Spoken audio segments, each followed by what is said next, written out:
बिस्मिल्लाहिर्रहमानिर्रहीम। अस्सलाम वालेकुम वरहमतुल्लाहि वबरकातुहू। आज हम बात करेंगे प्रेगनेंसी के बारे में।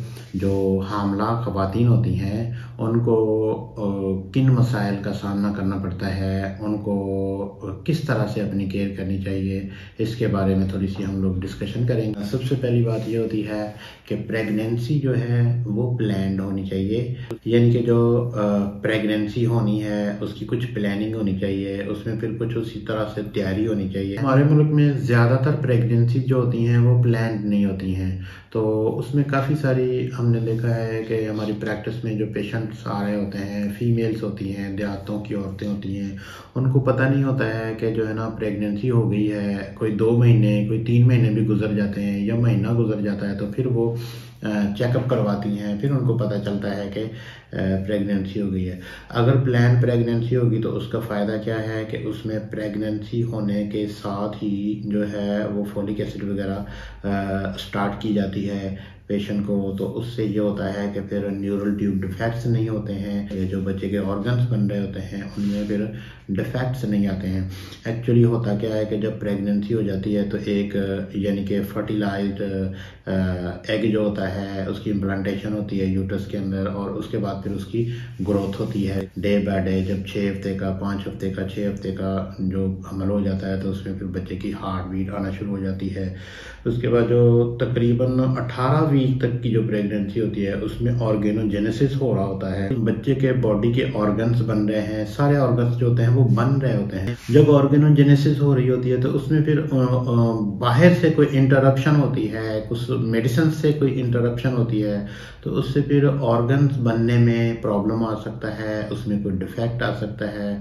जैसा कि आपने देखा होगा कि बच्चे कुछ पैदा होते हैं तो उनके जो है ना कोई क्लेफ्ट लिप्स वगैरह होते हैं, कुछ उनके हार्ट के प्रॉब्लम होते हैं, यानी कि जो एबनॉर्मलिटीज़ हो जाती हैं वो ऑर्गेनोजेनेसिस में अगर कोई हम लोग मुदाखलत करते हैं तो उससे हो सकती हैं, और वो मुदाखलत ज़्यादातर जो होती है वो मेडिसिन से होती है।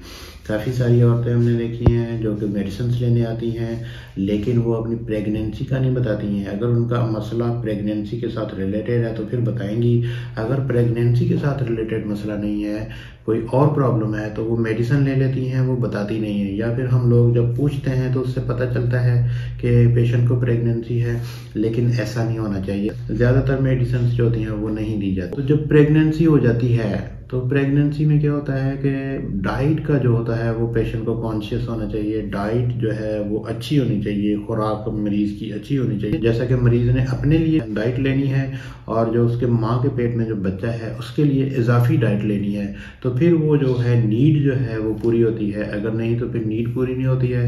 हमने बहुत पेशेंट ऐसे देखे हैं कि जिनकी डाइट प्रॉपर ना होने की वजह से उनमें खून की कमी हो रही होती है, उनमें HB की कमी हो रही होती है, पेशेंट वीक हो रहा होता है। तो उसमें फिर जो है ना जब पेशेंट वीक होगा तो उसके बच्चे के ऊपर भी अल्टीमेटली इफेक्ट होगा इस चीज़ का। तो डाइट जो है वो प्रॉपर होनी चाहिए, हेल्दी डाइट होनी चाहिए, उसमें फ्रूट्स वगैरह शामिल होने चाहिए, उसमें मीट शामिल होना चाहिए, फ़िश, एग वगैरह, दूध, सारी चीज़ें शामिल होनी चाहिए। हेल्दी डाइट जो है वो बहुत ज़रूरी है प्रेग्नेंट वुमेन के लिए, तो इसका बहुत ज़्यादा ख्याल रखना चाहिए। प्रेगनेंसी के दौरान जो चेकअप्स होते हैं, जो अल्ट्रासाउंड वगैरह करवाने होते हैं, वो किस तरह से मरीज़ को करवाने चाहिए कि पेशेंट को पहले कंफर्म करने के लिए अगर अल्ट्रासाउंड करवाता है पेशेंट तो वो हो गया। उसके बाद फिर 2 महीने बाद या 3 महीने बाद अल्ट्रासाउंड करवा ले। तो जब एंड टाइम आता है यानी कि 3rd ट्राइमेस्टर आता है, यानी कि 6-7 महीने से प्रेगनेंसी ज़्यादा ऊपर, जिनके 6 महीने 7 महीने की प्रेगनेंसी हो गई है, तो फिर उसको जो है वो मंथली वाइज अल्ट्रासाउंड करवाना चाहिए। एंड पे जो है वो वीकली वाइज अल्ट्रासाउंड करवाना चाहिए। लेकिन अगर थोड़ी थोड़ी मोटी सी बात अगर हम लोग करें तो उसको कोई 4-5 अल्ट्रासाउंड करवा लेने चाहिए।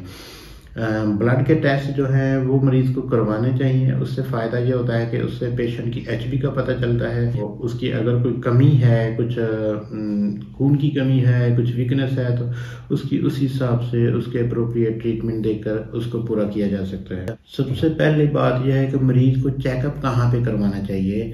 पेशेंट को कम से कम LHV के पास जाना चाहिए, किसी डॉक्टर, क्वालिफाइड डॉक्टर के पास जाना चाहिए, किसी बड़े हॉस्पिटल में जाना चाहिए, वहाँ पे जाके चेकअप्स करवा के अल्ट्रासाउंड वगैरह पेशेंट करवा सकता है। ड्यूरिंग प्रेगनेंसी अगर कोई भी इशू पेशेंट को आ रहा है तो उसको क्वालिफाइड डॉक्टर के पास चेकअप करवा के या LHV के पास चेकअप करवा के या गायनेकोलॉजिस्ट के पास चेकअप करवा के उसकी मेडिसिन लेनी चाहिए, ना कि लोकल लेवल पे मेडिसिन लेके उसके फिर बच्चे के ऊपर अफेक्ट करवाने से बेहतर है कि प्रॉपर तरीके से होना चाहिए। प्रेगनेंसी में कुछ जनरल इश्यूज आते हैं पेशेंट्स को, जैसा कि मतली हो सकती है, वॉमिटिंग हो सकती है, पेट में दर्द हो सकती है या कमर में दर्द हो सकती है, कमज़ोरी हो सकती है, वीकनेस यानी कि हो सकती है, और उसके बाद दिल की धड़कन तेज़ हो सकती है। ये सारी चीज़ें नॉर्मल होती हैं, इनमें परेशान होने की बात नहीं है। अगर जो कोई प्रॉब्लम इशू फेस कर रहा है पेशेंट तो उसी मुताबिक अप्रोप्रिएट जो है वो ट्रीटमेंट ले लेनी चाहिए। मरीज़ को उल्टी भी आ सकती है, मतलियाँ भी हो सकती हैं, मरीज़ के पेट में दर्द भी हो सकती है, मरीज़ के लोअर एब्डोमेन में ज़्यादातर दर्द हो सकती है, UTI इन्फेक्शन बहुत ज़्यादा कॉमन हो जाता है, उसकी वजह से यूरिन में प्रॉब्लम आ सकता है, लोअर बैक में पेन हो सकता है पेशेंट को। ऐसी सारी चीज़ों से टेंशन लेने की ज़रूरत नहीं है, ये सारी चीज़ें नॉर्मल रूटीन में होती हैं। तो इन चीज़ों का प्रॉपर तरीके से इलाज हो जाता है। वीडियो देखने का शुक्रिया। अल्लाह आपका हामी नासिर हो। अल्लाह।